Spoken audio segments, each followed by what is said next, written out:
Good morning and welcome to the May 3rd, 2023 meeting of the Curriculum Instruction Committee.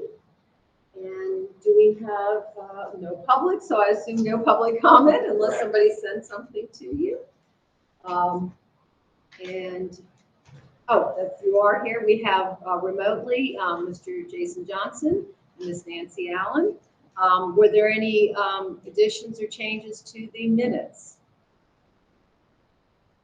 Nope. Hearing nothing, they will stand approved. And I'm going to unless you have something to say, which typically we don't usually start it off, so I'm going to let our math folks go ahead and start. And then if you have anything to say during the presentation, of course, and at the end, any general comments. So, yeah. Dr. Cuppett. So good morning, everyone. I'm Kevin Cuppett. I'm the Executive Director for Curriculum Instruction and Innovation in Frederick County. And today we have a very important update in mathematics.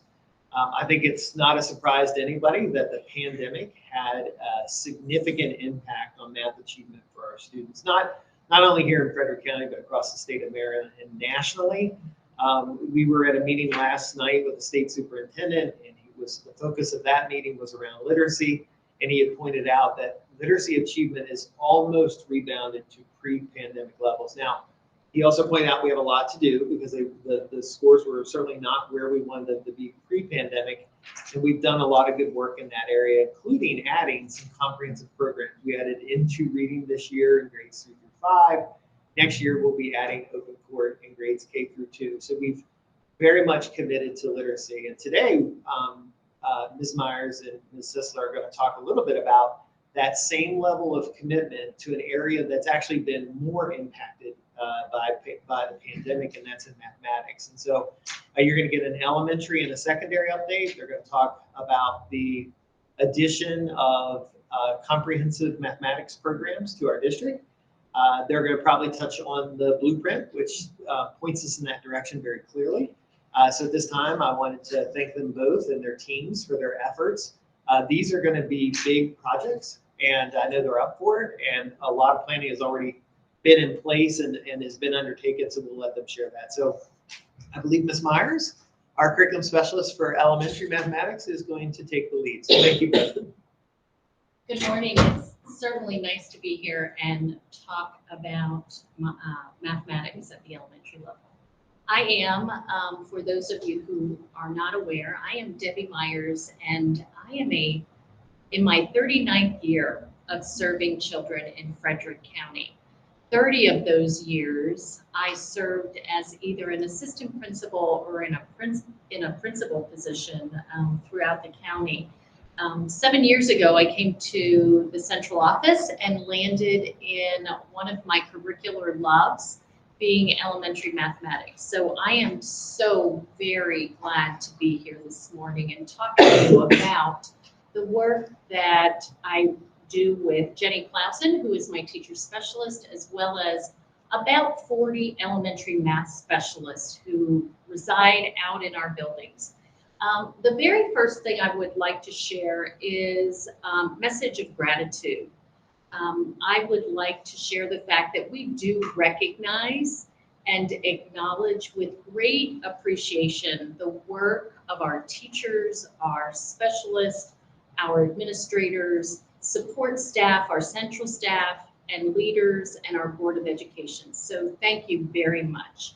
There's more work happening in ways that are unsung, that are not founded in a directory of to-dos. People are taking great liberty to take on tasks that are propelling our work forward. So we appreciate that. Our math mission and vision are very clear and exist on this screen. And at the top, you can see our mission. Our mission is the work that we do every single day as curriculum leaders and as elementary math specialists. It essentially speaks to the fact that we are here to build capacity in our teachers so that they can offer the best program possible to their students.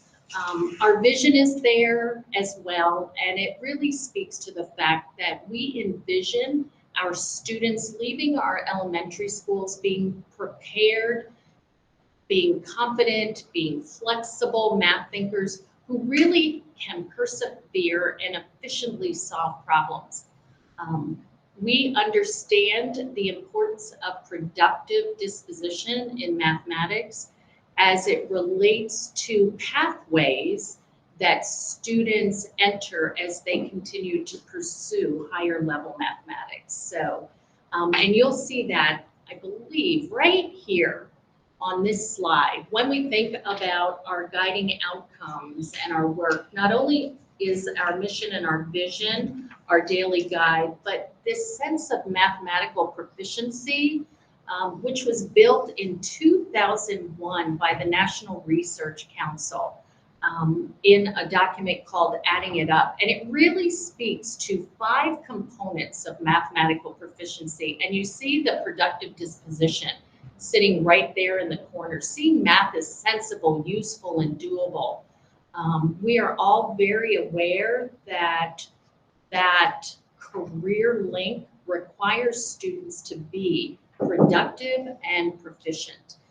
You can see up at the top procedural fluency, which gets into understanding how I can take on a problem using the procedures that I have underneath my belt. Conceptual understanding, just being able to understand at a deep level, for example, what does 1/2 of 3/4 really mean? How do I model it and how do I communicate my work? Adaptive reasoning, justifying a solution to a problem, which is a set of reasoning standards that occur within our content. Strategic competence, just looking at a problem and deciding what strategy will I use. So those are our guiding, that's our guiding framework. Here's the other piece that exists. This piece, or this slide shows our standards for mathematical practice. As mathematicians work within fields out in our world, these are the 8 things that we see in their behavior that they take on as they model mathematics. Just as a side, I have a son who is a professor and he is in his teaching. This is what he does every single day with his students. He's looking at contextual problems just like we do in the real world. And using these practices, they move to solutions. So that set of standards is very, very important to us. Again, they were authored by Bill McCullum, who was the lead writer of the Common Core curriculum. Currently, Dr. Cuppett spoke to you about us moving to a program next year, and we'll get into that in just a minute.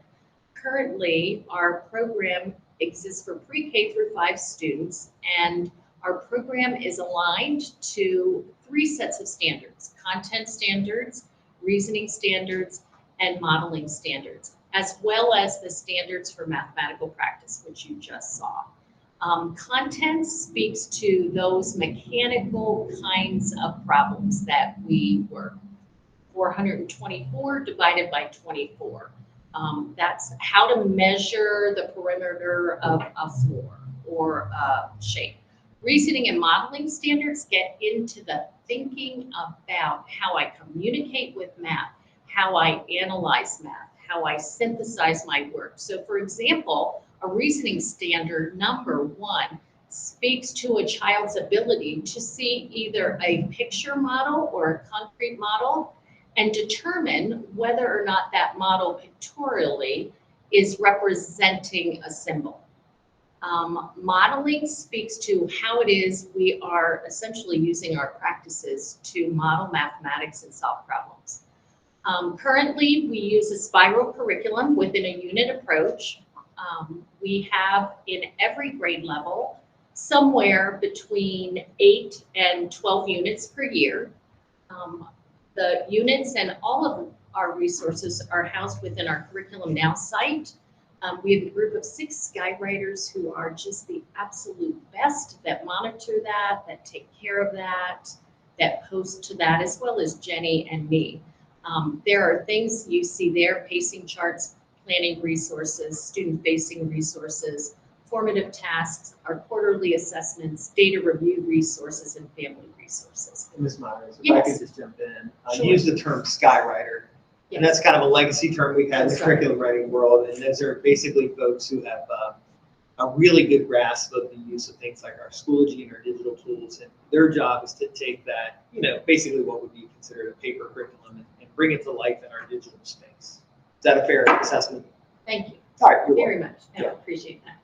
So when we think about our core program within our curriculum site, we are already accessing things within our iReady program. So as Dr. Cuppett spoke to the fact that we are moving to a program as a result of a couple of factors. Probably the most important and the most salient factor is the blueprint that dictates, as Dr. Cuppett shared, high quality instructional materials that are research-based. While our materials within curriculum now are high quality and have resulted in strong showing in our state assessments over the course of years, they are not research-based. And so the other factor that we look at is our continuing diverse set of teachers in the building. We have, whether or not it's 25 or 33%, I'm conflicted with those two numbers as I've heard That's two what I different heard, ones. Yes. So there's somewhere between 25% and 33% of our teachers in elementary mathematics who are new. And so the program will support not only veteran teachers, our expert teachers, we like to call them our sprinters. It will support our joggers, that middle group of teachers who are getting their feet in it and working hard with it, and then our walkers, who are our new teachers, who are there, who are learning and growing.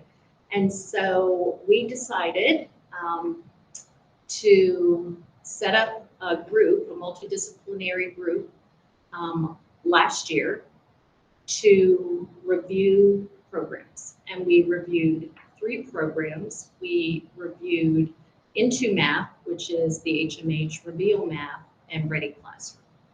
And by far, Ready Classroom indicated a most comprehensive, most aligned program when we think about what research says in terms of developing conceptual understanding in children and what's really happening in the classroom. So we went with iReady Classroom, which is most comforting to many, because as you see on that slide, we have been in the thick of 4 of the components within the iReady Classroom program, and there they are. The diagnostic assessment, which happens at the beginning of the year, middle of the year, and end of the year. Personalized instruction, which is a forward-facing student digital experience, which is just incredibly well done as it presents, again, I share, research-based pictorial models and conceptual understanding that's very progressive and very aligned to good instruction. And then there's a teacher toolkit that hosts a variety of all sorts of resources. Included with that was, of course, our data dashboard, which is very, very teacher friendly. We can look at data at the district, at the school, and by teacher, and actually by student. And Ms. Myers, if I can just make a connection for our board members here. That iReady platform was kind of the Lexia for mathematics that we had. And we had put that into place. If you were paying attention a few years ago, probably 5 years ago, we had a tool called 10 Marks, which we loved. It was a great digital tool. Teachers loved it. And then Amazon, I think, was the owner of that. They just decided to stop using it. we used an interim tool and then eventually went and found the iReady. That also connected with what we were doing as far as overall assessments. You heard Ms. Meyer say beginning of the year, middle of the year, end of the year.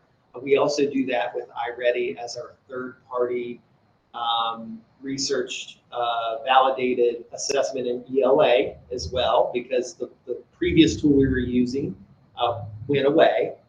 So the one thing we're excited about with the Ready Classroom is that it's going to connect to all this work that teachers have already been doing with that platform. So we think it's going to be helpful for our teachers. Thank you, Ms. Meyer. Oh, you're so welcome. And so to conclude with my last slide, we did choose Ready Classroom, so you may see it either listed as an iReady Classroom with words, or there's the abbreviation, we call it RCL. It is highly aligned with our content standards and the standards for mathematical practice. It is researched informed. It is highly centered on sound instructional practices and models. We did a non-statistical correlation. It was not a kid-to-kid match as it should be. But what we saw was children at the end of year last year who scored within a level within iReady, in the iReady diagnostic, showed proficiency at almost 1-to-1. Now, that was not a student-to-student correlation, so I share that very loosely. But we did see some links between success in the end of the year and success on MCAT. And so we are very excited about that. And there you can see their program components exist. They are unit-based rather than 12 units in a spiral kind of curriculum. There are 5 to 6 per grade level in a mastery kind of curriculum. We will again look at the diagnostic assessments, personalized instruction, teacher toolkit. Now, with Ready Classroom comes teacher editions, student consumable text, formative opportunities both digitally and in print. Now, the really happy thing is that we do have a PL plan that is significant. It is long range. Our EMS received training this past school year from February, and they will end their training in May for a half day with consultants.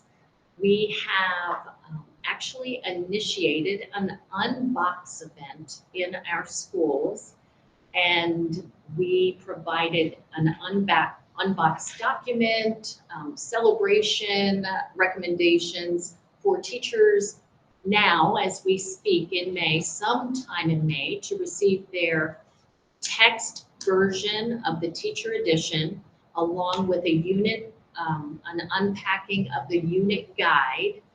And they will have that teacher edition available to them through the summer, whereby in the summer we are providing 2 voluntary workshops, one in June, one in July, and teachers will be paid at a workshop rate. Thank you to Dr. Cuppett for supporting that initiative. So we have essentially, as of yesterday, hit the ground running, and we are Ready Classroom to go.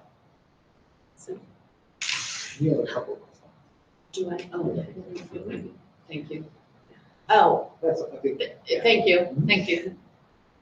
I'm sorry, the version that I have did not print. Okay. And there's professional learning. There you see it.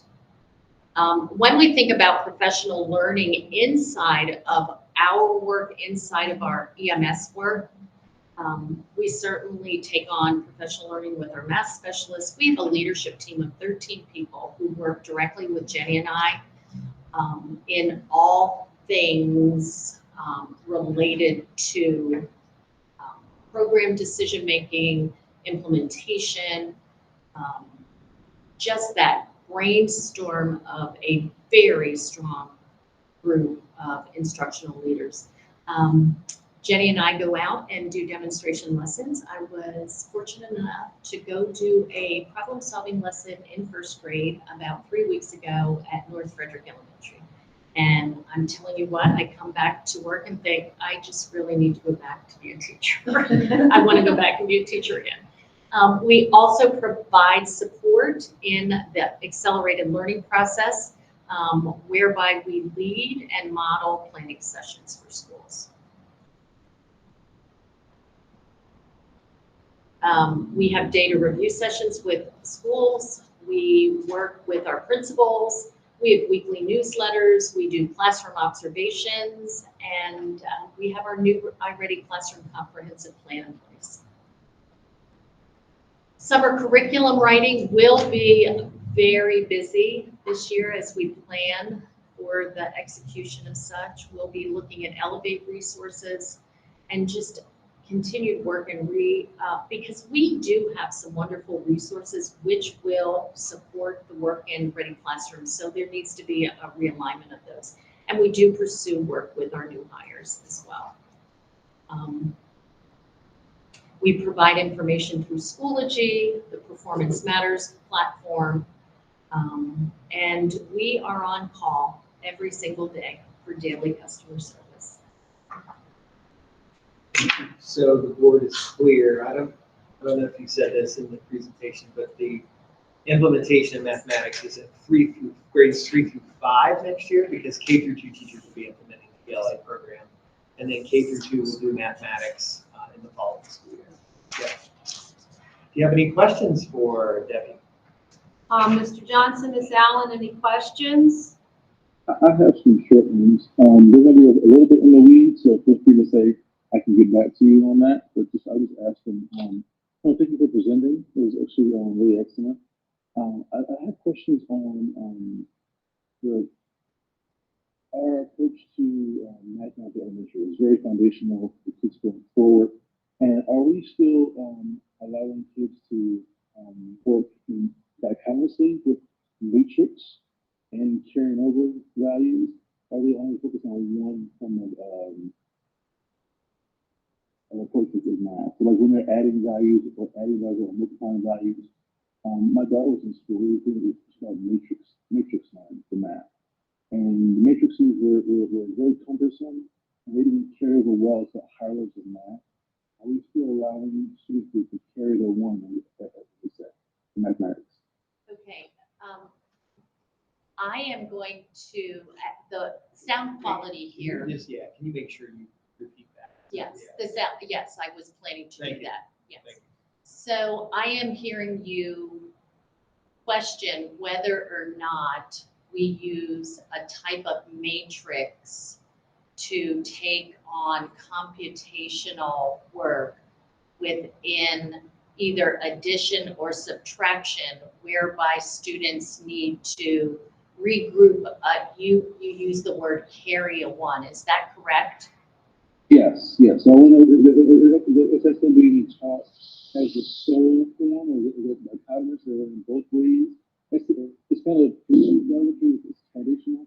I'm just curious how we're approaching it. That's a great question. That is a great question, and it's very basic to instruction in mathematics.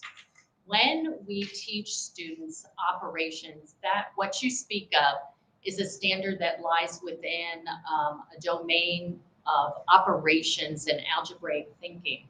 And so when we take on whatever content we take on, we use a process called the concrete pictorial symbolic approach, which is highly vetted in research. And so when we think about that strand, that mathematical proficiency strand that speaks to conceptual development, what we are aiming to do based upon research is build a child's understanding of the idea that numbers have places. So for example, if I was adding 47 and 15, okay, 47 plus 15. We build that concretely whereby children would represent 45 with 4 10 rods and 5 1 cubes. That shows 45.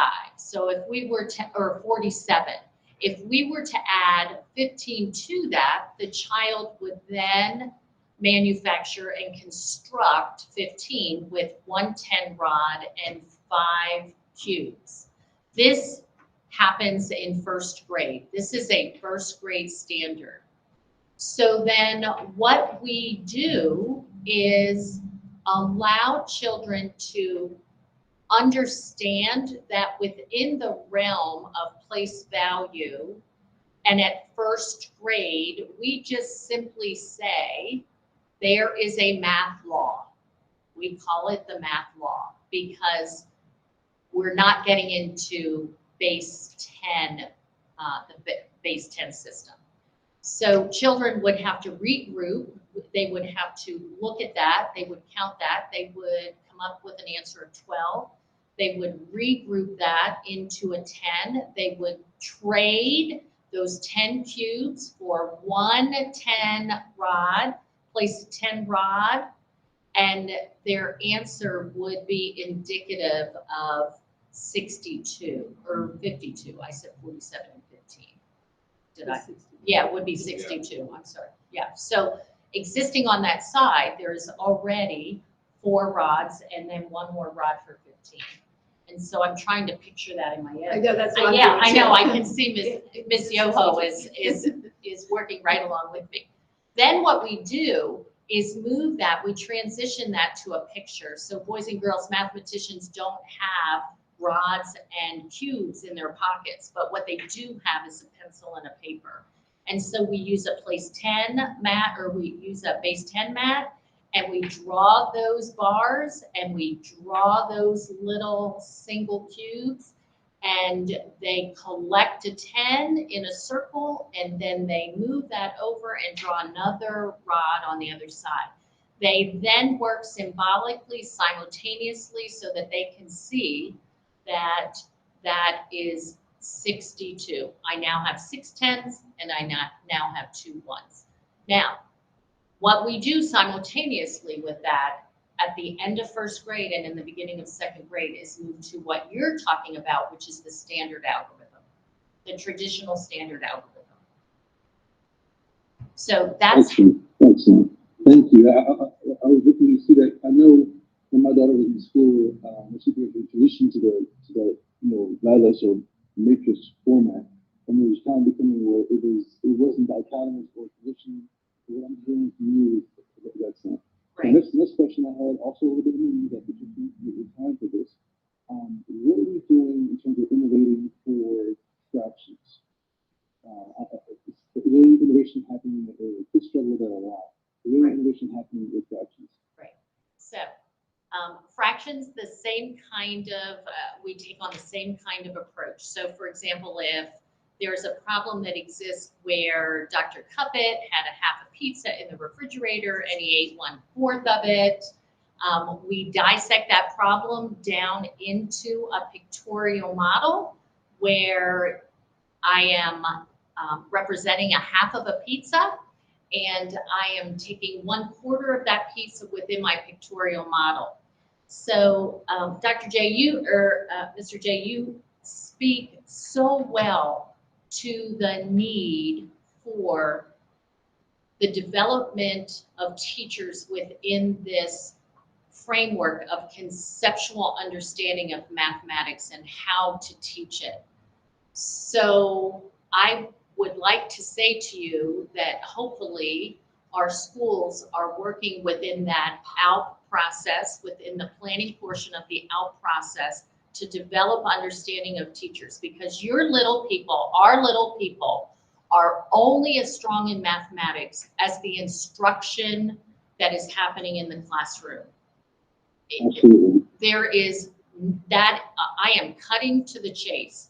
We want scores to be strong. We want students to have a deep conceptual understanding. Well, we've got to get in front of teachers to teach them how to do math and how to instruct math at those levels. So, Are you looking at, on that point, when you have a teacher who has students with strong scores, are you having those teachers kind of work together or pair up to make sure we have those connections? Because what happens is as a student, we don't want to lose. And so how are we making sure the teacher is, say, weak in one area for foundational math, we don't have those students suffer? How are we pitching those gaps? those are the questions Jenny and I and our math team work on every single day. And I will share with you that our planning process is key. Demonstrations by elementary math specialists in the classroom, demonstrations by Mrs. Myers and Jenny, Ms. Clausen, my counterpart.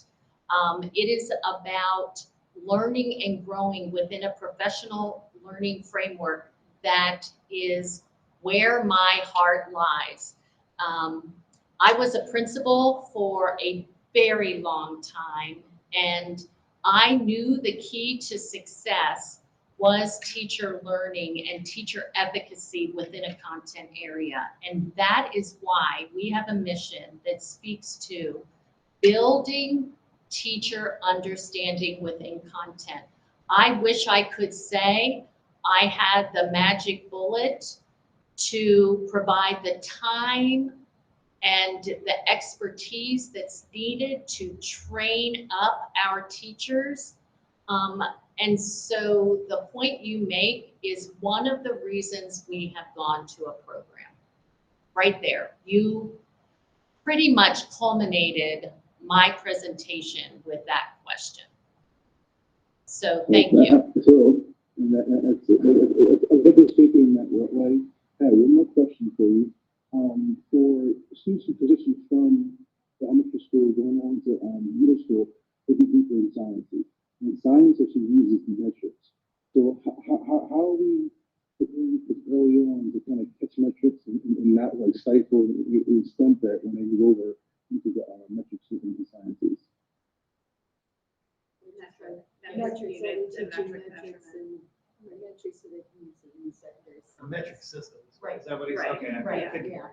Right, so I'm going to turn that over. Well, I think his question is, are we preparing them in elementary so they're ready for middle school? Yes, so what In happened? science. Yes, so we have a domain of learning entitled measurement and data, and within that domain, there are specific standards that speak to the metric system as well as the customary system. So it is alive and well within our content. Now, I will share with you during those pandemic days, we focused on high yielding priority standards. And so can I assure you that all children during our closed tight year of the pandemic got everything they needed in measurement? I can't assure you that. Because teaching math virtually is why we are here with our data. Children learn math by doing math, by working with tools, by drawing pictures, by collaborating, and by solving problems. So we do have standards that exist that will then move children into a readiness posture for middle school. And the middle school curriculum. The measurement standards with metric begin in 4th grade. And they continue through 6th grade as well. Did you hear that, Mr. J? They continue through 6th grade? Yeah, by 6th grade, they have to kind of get going because they're getting that high dose on science in 6th grade. So they're having it in 4th grade because they start to get them transitioning into going from fraction, metric, and all in between. They have to learn at the same time. I think they have to do math, traditional math, and science math at the same time. So they do a switch brain, early on. So it's a lot possible. So if we get somebody earlier, that's great. Thank you so much. Hey, I'm all for switching just to metric. It makes so much more sense. But anyway, that's just me. Miss Allen, did you have any questions? I don't have anything at this time, but thank you. Okay, thank you. Thank you. No, thank you. We were just having a little hard time hearing, so that's why Ms. Myers moved over here, and we were both trying to listen in. So, elementary math, it was my love. I did not get to teach it nearly enough, especially as I went half-time, but I got to be like a half-time math specialist for a couple of years. I was touring schools last year, and I went to one elementary school, and a note in the office said, please stop by this one teacher's room.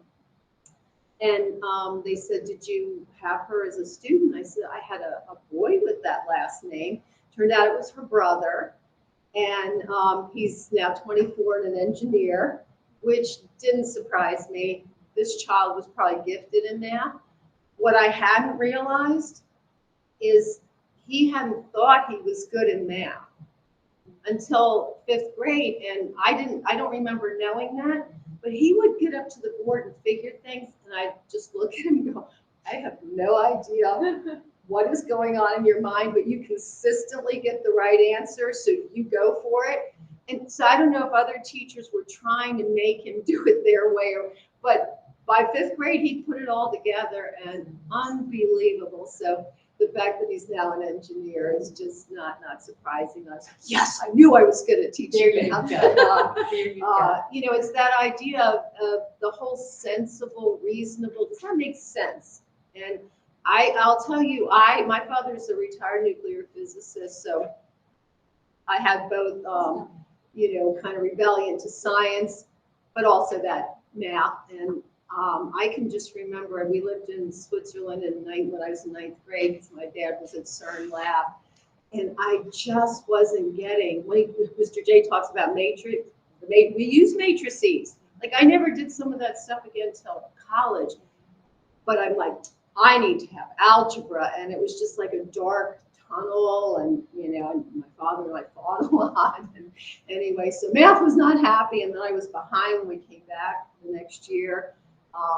But once I got the grasp, and I got to algebra 2 in high school, and they started talking about imaginary numbers. So I'm like, oh no, I can't even deal with real ones. Don't even go there. That teacher actually ended up having his granddaughter when I taught 2nd grade at Tuscarora, but that was in Montgomery County. But so I don't think teachers have to, you know, get up to really high level math. I'm sure my middle daughter has a bachelor's in math and, you know, so calculus and all that. I'm not sure elementary teachers have to have that foundation, but I learned so much maybe through my own difficulties to where when Mr. J talks about, you know, how do kids show, when I taught 3rd grade and I saw kids repeatedly having trouble with subtraction, with regrouping, it was just a wall. And I knew 2nd grade and taught it. Every Wednesday we had a quiz, and it was the same every week with different numbers. Question 1, tell a story. Here's the problem. So tell a story, just to see if they could put it in their own words. Next one was estimate. Next one was draw the problem. Next one was check your answer with addition. And kids that had the algorithm, it was like eye rolling for them. But if they already had the concept, the quiz was easy for them.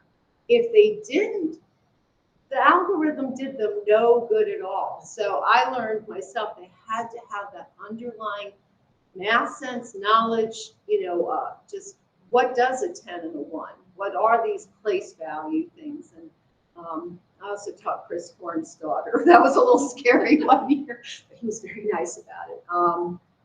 So I just loved teaching math. And one of my favorite years, I had 30 students in a smaller classroom to give another teacher fewer numbers. I had an intern and I said, can I have the higher level kids? And they were on grade, maybe a little higher level, but they were willing to take the risks. And we just had just so much fun with math. That was one of my favorite years. You know, one year I had a 2nd grader and she was done. She was gifted. And so I put beginning the Fibonacci sequence up on the board. And doggone if she didn't figure it out. But anyway, I love numbers. I love math. So thank you. But this whole thing of, I wrote down, building capacity in our teachers so that they at least understand, even if they don't have the math knowledge, and how many people, this is where I could go on forever, so I'm sorry for holding you up, but, Marilyn Burns, I have the book, Math, An American Phobia. And she starts out saying, how many people would say, oh, I'm not a good reader, and just admit that and kind of laugh it off? No, they would not. How many people go, oh, you hear it constantly. You hear board members say it. You hear it just, I'm not good at math or whatever, and they laugh it off. And it's like, don't say that. It's not funny. It's not, you can be good at math, and you're probably better than you think, for one thing. If you're an adult and you've learned to do things. But thank you, because that building capacity in teachers is incredibly important. And now I have a granddaughter who's been living with us this year, who's in 5th grade, who is struggling with math, and she will probably be with us next year and go on to 6th grade. So now let's hear from secondary. My name is Stacy Sisler. I'm the secondary math curriculum specialist here in Frederick County. This is my 3rd year in this role. I made a pandemic transition to this role, and every year it gets better and better. And I just love that I have the opportunity to serve Frederick County in this way. And I echo Ms. Meyer's sentiments. I'm thankful for my team member, Wendy Seifert. I'm thankful for what I call honorary team members who come along and support our work, from our innovation team in CII, my directors in CII. I'm thankful for our teachers who are in our buildings every single day with our students every single day, and the hard work that they're doing. I'm thankful for this board and the support that you give to our programs. So I do echo all of those thanks and that gratitude that Ms. Meyer shared earlier. And I just want to start by saying in this 3rd year, and as we continue to move forward, and as we continue to look forward beyond the pandemic and think about what our students and what our teachers need, we really have kind of revived our vision for secondary mathematics. And we have a vision for learning for our students, which includes building this culture of learning that includes engaging and equitable learning and lifelong learning, fostering and supporting students' strengths. I think about the stories that you were just telling about each of those students, and when we become aware of and we foster their strengths, that's when they suddenly stop saying, I can't do math, and they recognize the places they can do math. And that's what we want for our students. We want to foster their curiosity and also their mathematical proficiency, which you heard Ms. Myers talk about, those 5 strands of mathematical proficiency along with the standards of math practice that support that. And we want that for every student in Frederick County Public Schools. We also have a vision for mathematics teaching in Frederick County in our secondary schools, and we really want to create that culture of teaching that's purposeful teaching. It's equitable, it's evidence and research informed. We want to provide our teachers with high quality resources. And again, we've mentioned a couple of times here today the blueprint and the implications from the blueprint in terms of selecting those high quality instructional materials that really align with content and also align with our instructional vision. So we want to be able to provide that for our teachers. We want to ground our work in focus and coherence and rigor for all of our students, along with professional learning that centers on strategies to support all of that work in our curricular program. So that's really, those are the 2 pieces of our vision that drives all the decisions that we make in the work that we do in secondary math. Dr. Cuppett mentioned and spoke to the idea that elementary reading and also elementary math and secondary math are bringing on new core comprehensive programs to support the work that we need to do moving forward. And secondary math has selected Reveal Math as that comprehensive program. Reveal Math is aligned to our Maryland College and Career Ready mathematics content and practice standards, and it is a complete core mathematics program. It's evidence-based and research informed, and again, it aligns along focus, coherence and rigor in mathematics teaching and learning. And our implementation includes all of our middle school courses. So that's grade 6, grade 7, grade 8, Algebra 1 in middle school, and also 7 accelerated in middle school. And then it includes our, what we call our core high school math courses, which is Algebra 1, Geometry, and Algebra 2. So because we've been able to implement from grade 6 through Algebra 2, that coherence carries through all of our core math programming in secondary mathematics. Alongside of that is a supplemental digital tool called ALEX, which stands for Assessment and Learning in Knowledge Spaces. That is a digital supplemental tool that we actually brought on coming out of pandemic to be able to personalize learning for students and help them to meet their needs as they were coming out of pandemic. And by a lot of people focus on that unfinished learning and those gaps in learning, but the personalization in ALEX also provides for extension and acceleration of learning and of topics too. So it meets needs for all of our students. And again, it's aligned with Maryland College and Career Ready math content and practice standards. And one of the bonuses is that it's aligned with our Reveal Math Core program as well. So students will be able to practice within Reveal and ALEX and have this connected work for personalization. We've implemented the use of ALEX across all of our secondary mathematics courses, except for our advanced placement and dual enrollment courses. Advanced placement courses have a wealth of resources in AP Classroom, and dual enrollment is using a tool called Newton Alta that FCC also uses. But all of our other math courses, even some of our elective courses in high school, are able to use ALEX to provide that personalized experience for students. And this is, I'll add for the board, when we added ALEX, we did that under ESSER grant funding. So it's time for that to come off. What we were able to do because we purchased Reveal is that the ALEX component, much like iReady has a digital component, is part of the Reveal program. And so you'll see that the cost of these programs are in the budget. And in addition, there's a small allocation, $50,000 for the ALEX software for classes that aren't going to be in the comprehensive program. Right. So can you give an example? Of Yeah, what so like I said, our core classes are covered with ALEX and Reveal together, but elective classes might be classes like pre-calculus, intermediate transitional algebra, contemporary financial algebra, some of our EL Math Foundations courses and Math Workshop So we courses. still need licenses for them, and that's that additional smaller allocation that you'll see reflected in the this year. We've also been doing some work outside of our core programming for our elective courses in high school.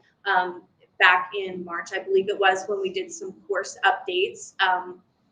I brought to you some information about contemporary financial algebra and the work that we're doing to revision that course and update that course, and that work is moving forward. So I thank the board for approval for that. We also started offering FCC dual enrollment Math Calculus 3, so Math 285, as a virtual option. It's a virtual dual enrollment option. This year was the second year that we had that course offered in that format, and we doubled the enrollment. Our first time around, we had one semester where it was offered and 5 students took advantage of that opportunity, which is a small number, but you're also talking about a higher level math course that has some prerequisites.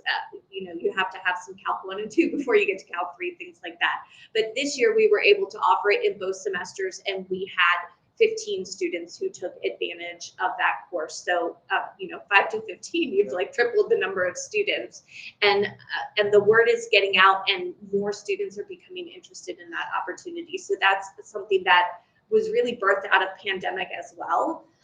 It was also birthed out of a need for some of our high schools that are smaller. I think of like a Catoctin, I think of a Brunswick.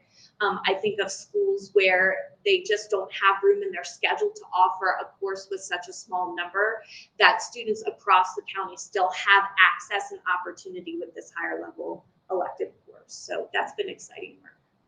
one of those five may have been one of my former language arts students from Oakdale, whose mother contacted me about Algebra 3, so. Yeah. We also offered this year a new dual enrollment course, which was Math 101A, which is a Foundations of Mathematics course. The 101A includes both developmental and transferable credits, and it's an excellent first college experience for students who may not traditionally see themselves as college kids. And so Tuscarora High School had opened their schedule and offered a section of that this year for the first time for our students. And again, that's an exciting opportunity. So we have like Calc 3 on one end, but then we have this foundational math course that students can take while they're still in high school. They get a college experience. They have the support of both types of credits. And then they also have this opportunity to really truly see themselves in a pathway for getting some college experience if that's something they hadn't traditionally thought about for themselves. And then again, back in March, thanks to the board, we've approved a new AP Pre-Calculus course that we're going to bring on in a year. So exciting work with our elective courses in high school. We also are doing some exciting work in terms of our academic branch of multi-tiered system of supports in the district. And for math, that includes work with our English Learners Math Foundations course.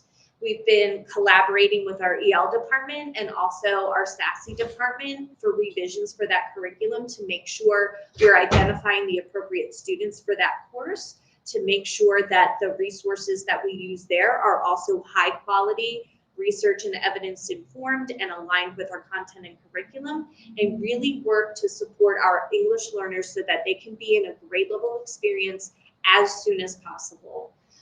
We've also been working with the SASE department to develop and refine our practices for Tier 3 mathematics intervention, which is that really highly focused on very specific mathematics learning needs for students who really truly struggle with mathematics.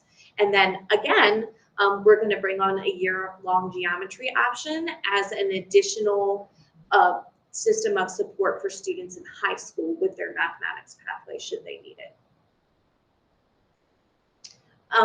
Professional learning is something that is near and dear to my heart and the heart of my team as we support our teachers as they support our students in learning mathematics. We have secondary math instructional leaders. We affectionately call them our smiles because they make us smile, and the work that they do to support our students and teachers makes us smile. We also call them our math specialists, just like we have elementary math specialists. They all mean the same thing.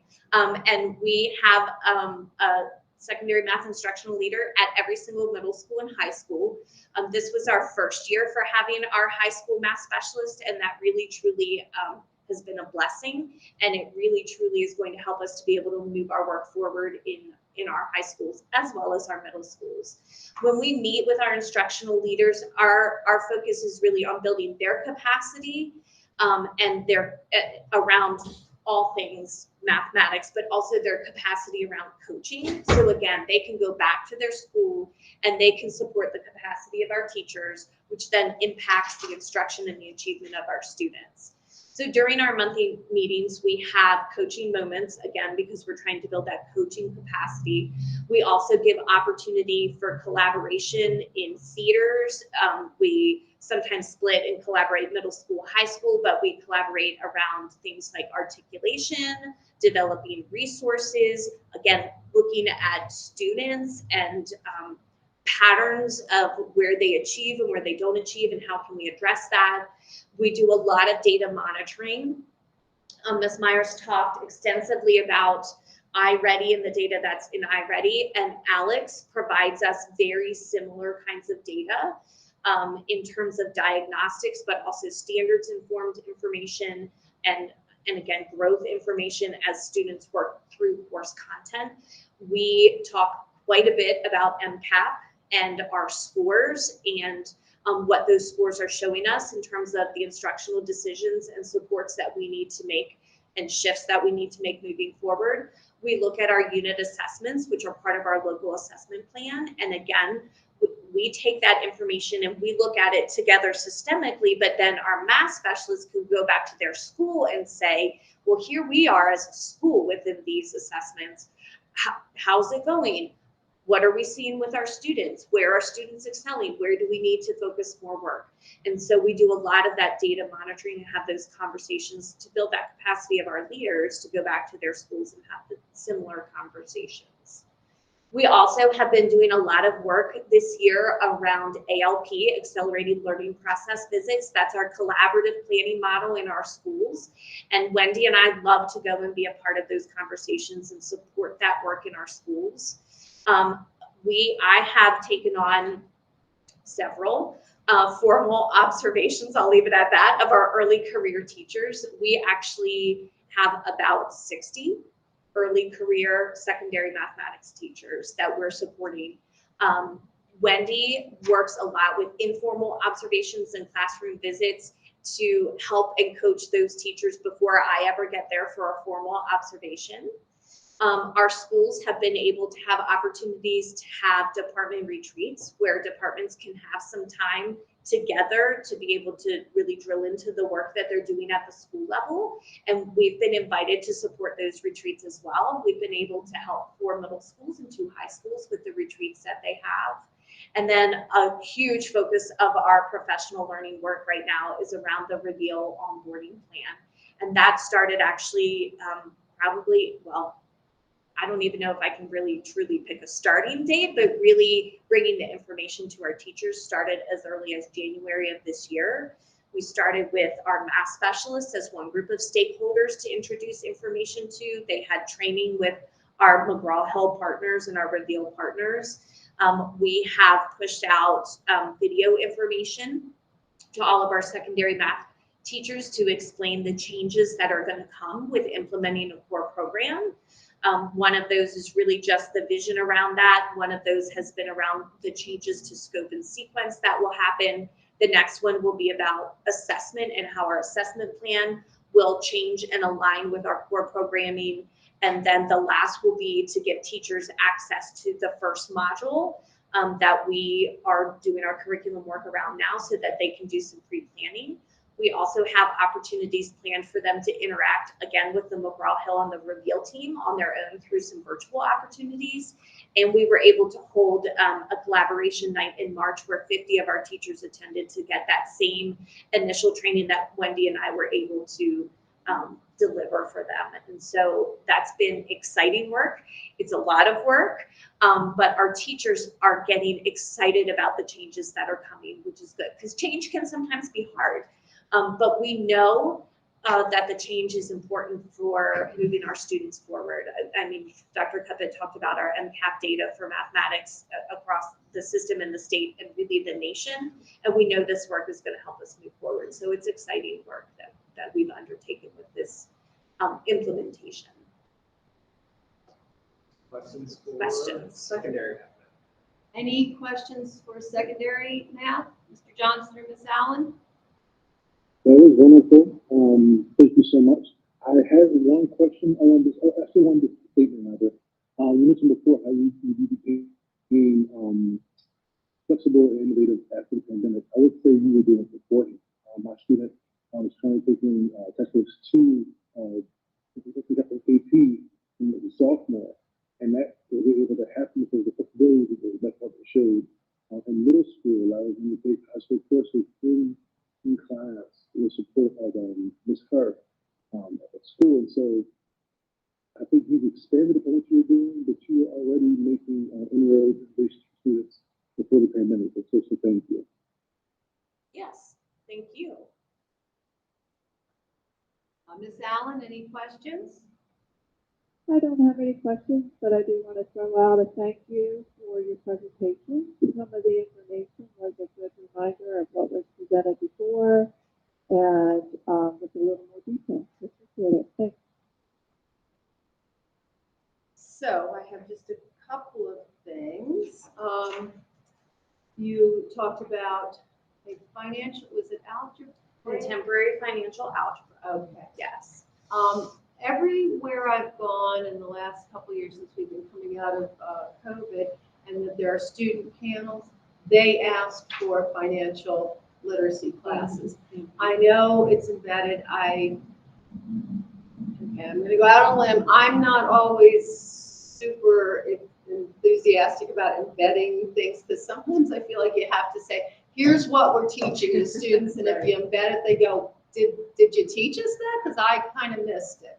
And I'm not for the state, coming and saying you have to have a standalone class, but I'm glad to see electives, because I have heard many students asking for this, and we want to give them, they're seeing the need, which I think is incredibly, self-reflective of them, or kind of opening their minds to what they're going to need. I mean, this one student, I think he's from Texas, he was all about being an entrepreneur and making money, and he was only like in 10th or 11th grade, so it's like, yeah, we need financial literacy because we need to know how to make money.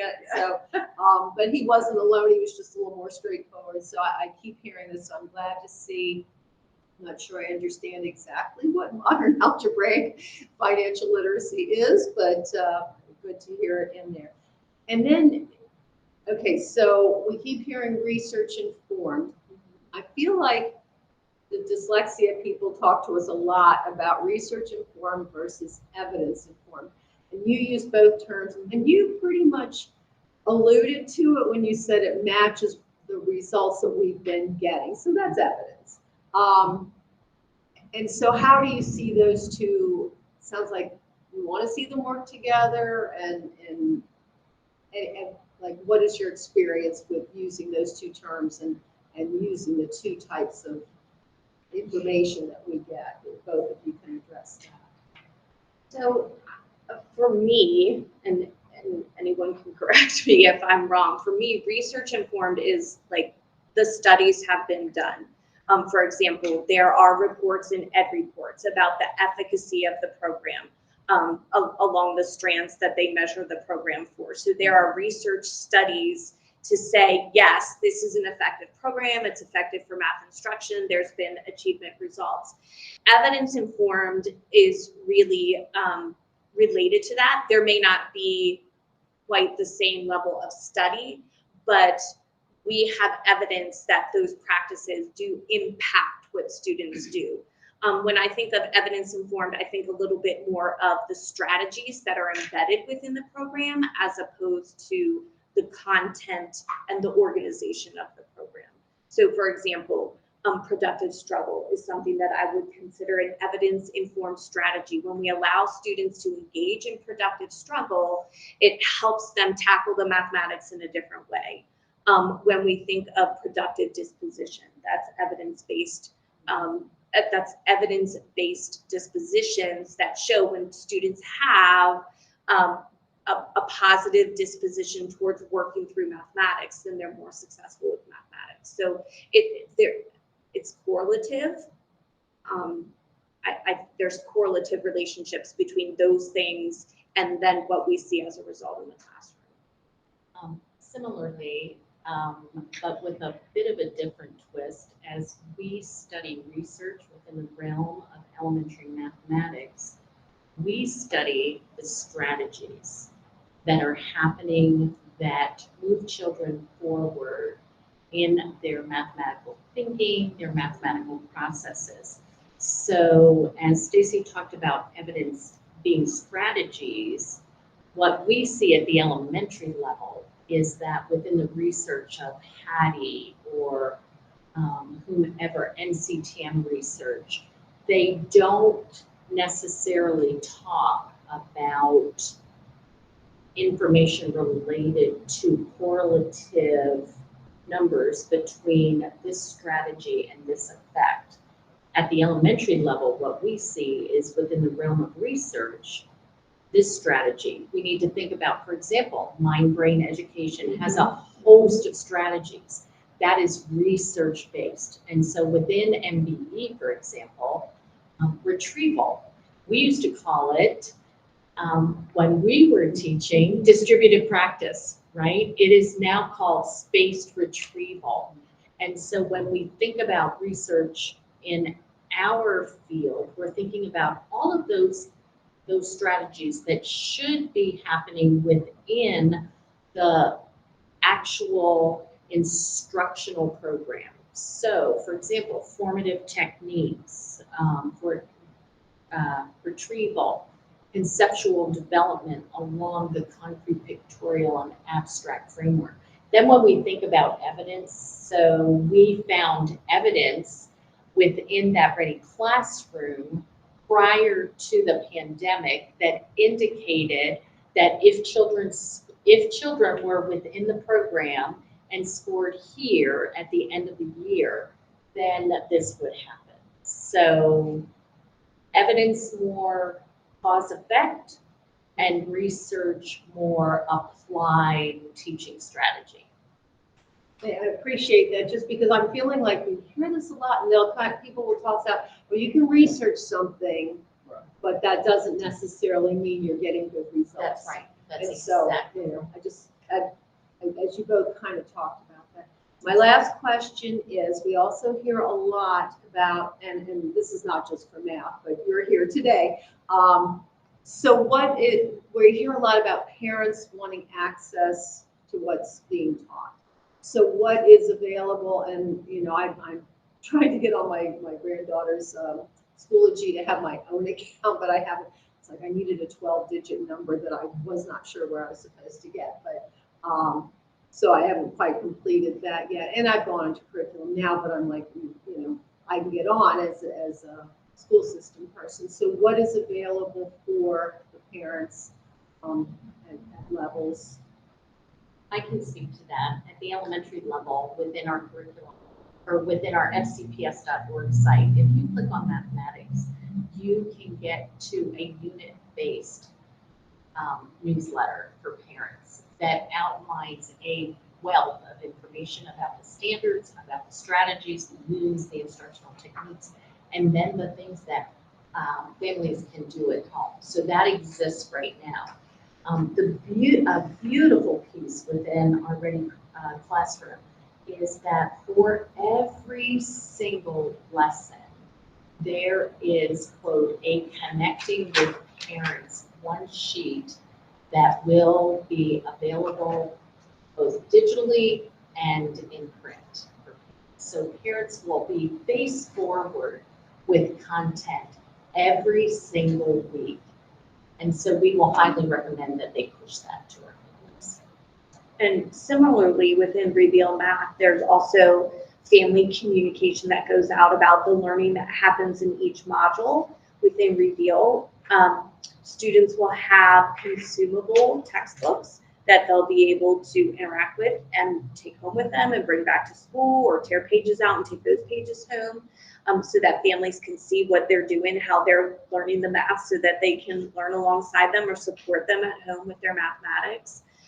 Within Reveal, students will have access to a digital platform, and they can log in through Clever, through their FCPS Clever, and be able to interact alongside their families with that. Same with Alex. Students can get right into their Alex dashboard right there with their families beside them and work through their Alex with their families.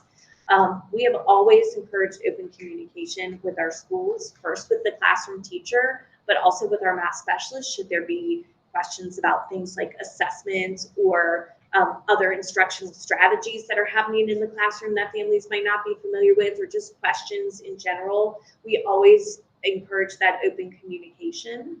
And then you mentioned Schoology is certainly a place that families can go with their students as well to see what teachers are posting there and to access some of that learning there too. And my granddaughter's teacher sends us weekly updates, so she is always trying to communicate. Thank you very, very much. Anything else we may have lost?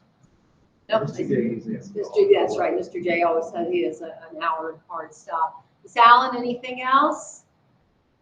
No, good. Thank you very much. All right. Thank Well, you all thank for you being so here. much. Appreciate it.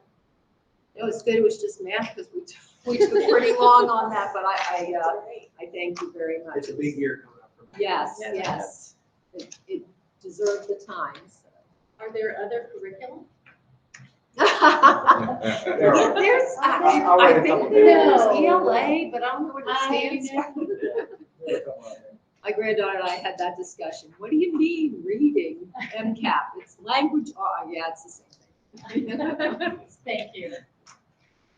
Thank you all. So schedule-wise for the next meeting in June is an update on our English learner program. We'll have a virtual school update. And then we will also have an update from our district committee on assessments. That'll be, that originally scheduled for Mr. Murphy and Ms. Bingman. Ms. Bingman has moved to a new role, so it's going to be Mr. Murphy and I believe Ms. Denty are the two that will be presenting on that day. The other calendar item, as we mentioned at the last meeting that Karen, you weren't here, about whether or not the C&I committee would like to have a July meeting. Sometimes that's a meeting that we don't have. It often was tied to committee board members interested in seeing curriculum workshops, those types of things.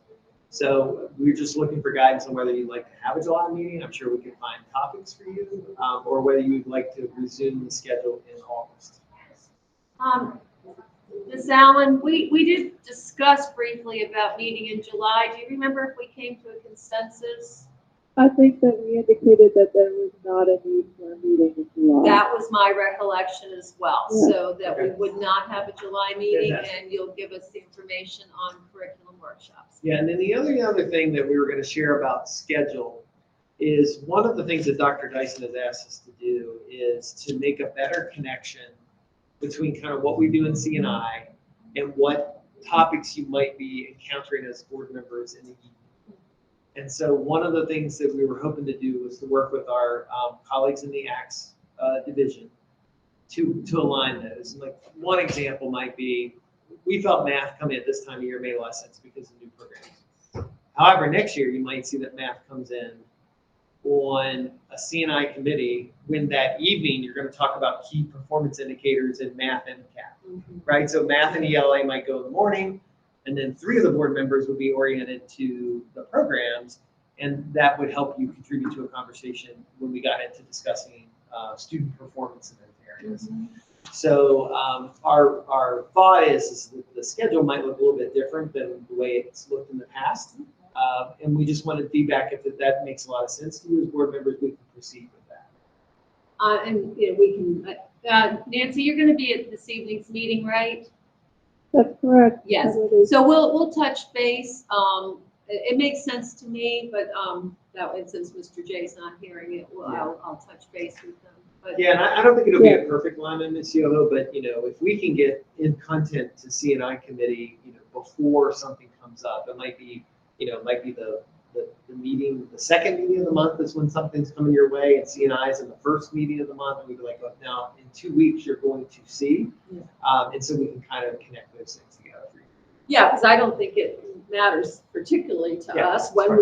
we hear what, so that makes sense. Okay, Yeah, very good. that's all we have. All right. Anything else you wanted to say, Nancy? No, I'm good. Thank you very much. All right, see you this evening. Yes. All right, thank you. See you this Bye-bye. evening. Bye.